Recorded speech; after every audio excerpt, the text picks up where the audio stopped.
أهلا ومرحبا بكم. الأنظار كلها على ميونخ الأربعاء الجاي. اليانز أرينا، ألمانيا والبرتغال في نصف نهائي دوري الأمم. مواجهة من العيار التقيل فعلا. ومعانا النهاردة تحليل شامل، هنبص على مشوارهم، تاريخهم، الأخبار والتكتيك كمان. بالظبط. الهدف إننا نفهم إيه اللي ممكن يحسم الماتش ده. الموضوع مش بس مين يوصل للنهائي وخلاص. تماما، دي ليها أبعاد تانية. يعني ألمانيا على أرضها عايزة أول لقب في البطولة دي، والبرتغال عايزة ترجع لمكانتها، وكمان زي بروفة مهمة لكأس العالم 2026. خلينا نبدأ بألمانيا. ناجلسمان وفريقه سجلهم خالي من الهزيمة في دوري الأمم الموسم ده. 8 ماتشات، 5 فوز و3 تعادل. والأهم كمان قوتهم الهجومية، 23 هدف، أقوى هجوم في البطولة كلها. وعدوا إيطاليا في ربع نهائي كان مثير جدا، 5-4 مجموع الماتشين. هجوميا الأرقام تخض بصراحة.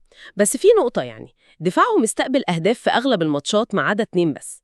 دي ممكن تكون مشكلة قدام هجوم البرتغال. أكيد، بس من ناحية تانية عامل الأرض والجمهور في ميونخ ده مش قليل، بيدي دفعة قوية وفرصة يبنوا ثقة بعد خيبة أمل اليورو. طيب نروح للبرتغال. هم كمان قدموا مستوى كويس في المجموعات، والريمونتادا قدام الدنمارك كانت قوية، 5-3 بعد وقت إضافي. بس المصادر بتتكلم عن مشكلة الأداء بره ملعبهم. دي نقطة مهمة. فوز واحد بس في آخر 5 ماتشات بره أرضهم. هل دي مشكلة تكتيكية؟ أو يمكن نفسية كمان. قدام ألمانيا وفي ميونخ بالذات الموضوع ده ممكن يبقى مؤثر جدا. ممكن نشوف حسم الماتش في قدرة ألمانيا على استغلال أي مساحات ورا دفاع البرتغال المتقدم.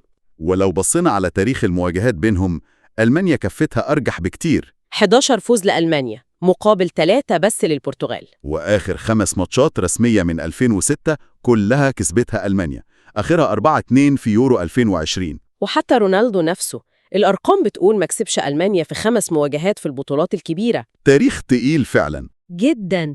بس السؤال بقى، هل التاريخ ده لسه ليه تأثير بنفس القوة مع مدربين جداد وفكر مختلف؟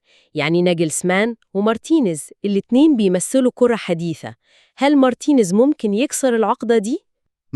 سؤال مهم. طيب أخبار الفرق إيه؟ ناجلسمان عنده غيابات مش سهلة. سمعنا عن الإصابات. مين أبرزهم؟ موسيالا طبعا، العقل المفكر، وكمان ريديجر وشلوتربيك في الدفاع، وشتيلر في الوسط، وحتى هدفهم في البطولة كالانايديتش غايب. دي غيابات مؤثرة جدا، خصوصا موسيالا. بس الخبر الكويس إن تير شتيجن راجع، وكيميش هيلعب ماتشه المئوي ككابتن. طيب مين ممكن يعوض موسيالا؟ فيرتس؟ هو الأقرب، فلوريان فيرتس، مقدم مستوى ممتاز، 3 أهداف و4 أسيستات. يبقى ده اختبار حقيقي لعمق تشكيلة ألمانيا وقدرة ناجلسمان يلاقي حلول.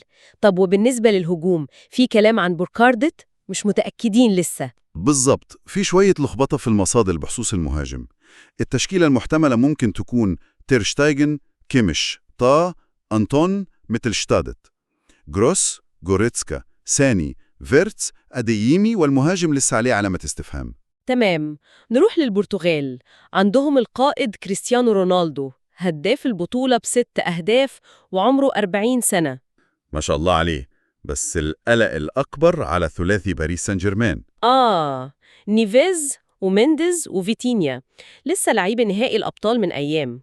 حتى لو الماتش في نفس الملعب، الإرهاق البدني والذهني ده عامل مهم جدا. أكيد، خصوصاً نونو مينديز عامل 5 أسيستات. والإرهاق ده ممكن يبان قوي في الشوط التاني أو لو الماتش راح لوقت إضافي.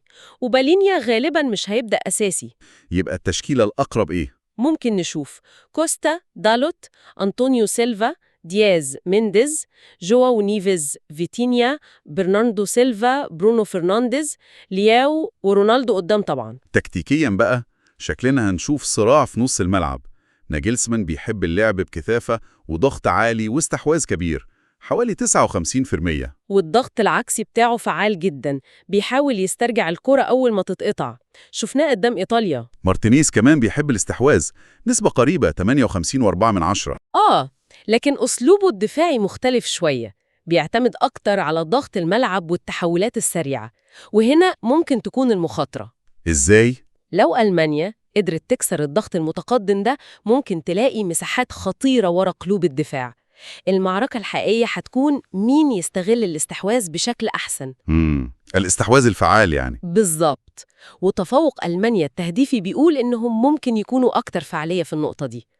قدرة ألمانيا تطلع بالكرة تحت الضغط هتكون مهمة قوي. طيب بناء على كل ده الترشيحات تميل لمين أكتر؟ يعني ألمانيا تبدو مرشحة بشكل نسبي، عامل الأرض، التاريخ، سجلهم الكويس في البطولة دي. وأداء البرتغال بره ملعبها عليه علامات استفهام. صحيح، غياب موسيالا مؤثر، بس فيرتس موجود وممكن يعوض، والمتوقع إننا نشوف أهداف من الناحيتين. وأضيف كمان عامل الإرهاق اللي اتكلمنا عليه، ده ممكن يكون حاسم في آخر الماتش ويمكن يصب في مصلحة ألمانيا شوية. والفايز من هنا هيلاعب إسبانيا أو فرنسا في النهائي، ده لوحده دافع كبير جدا. يبقى إحنا قدام ماتش كبير بين فريقين طموحين بأساليب لعبة قريبة، لكن كل واحد عنده تحدياته. ألمانيا عايزة تثبت نفسها على أرضها، والبرتغال عايزة تتخطى الماضي والإرهاق. الصراع التكتيكي بين فاكر ناجلسمان وحبرة مارتينيز هيكون في قلب الماتش. وفي الآخر بعيداً عن التكتيك والأرقام وكل ده، في سؤال كده للتفكير.